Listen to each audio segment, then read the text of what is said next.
në avokat popullit. Pra nuk është kandidat i jonë. Firmat nuk të zgjedhin, votat të zgjedh. Në fund të këtij procesi do dalë një avokat populli i zgjedhur me votat e Partisë Socialiste. Ju kërkoni ta shisni tek qytetarët, tek opinioni, tek ndërkombëtarët, si avokat të popullit që e zgjedh opozita. E ka sjell opozita, nuk po e sjell opozita, është kaq e thjeshtë kjo.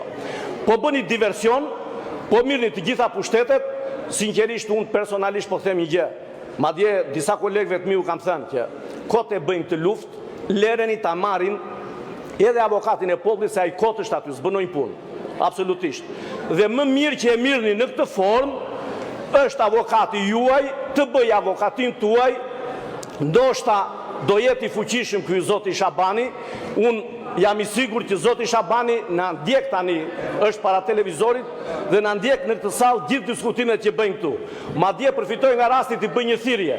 Nëse do të ketë pak dinjitet, me gjithë këto diskutime që bëhen këtu, duhet të jepte dorëheqjen, thotë nuk jam kandidat për të votuar, për arsye se ata që kanë firmosur nuk më duan, nuk thonë që nuk është avokati jonë. Ka që shumë e thjeshtë situata.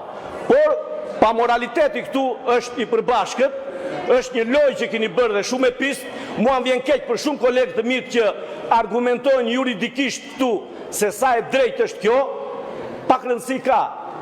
Në këtë parlament është çdo gjë e drejtë që thotë Edi Rama. Në këtë parlament nuk ka ligj, nuk ka kushtetut, ka thjesht urdhër dhe bindje politike. E keni vendosur për ta zgjedhur, gjetët një problem të vogël tek firmat aty dhe ju e keni firmosur, thoni, kemi firmosur për dalë në komision të Ulësiu dhe të shpalosi oratorinë e tij dhe përgatitjen e tij, dhe jo për të zgjedhur avokati i popullit, se avokat nuk e votojnë, po ju themi edhe një herë, mos votimi nuk e bën avokat. T'ju rroj, ta gëzoni, zgjidheni. Faleminderit.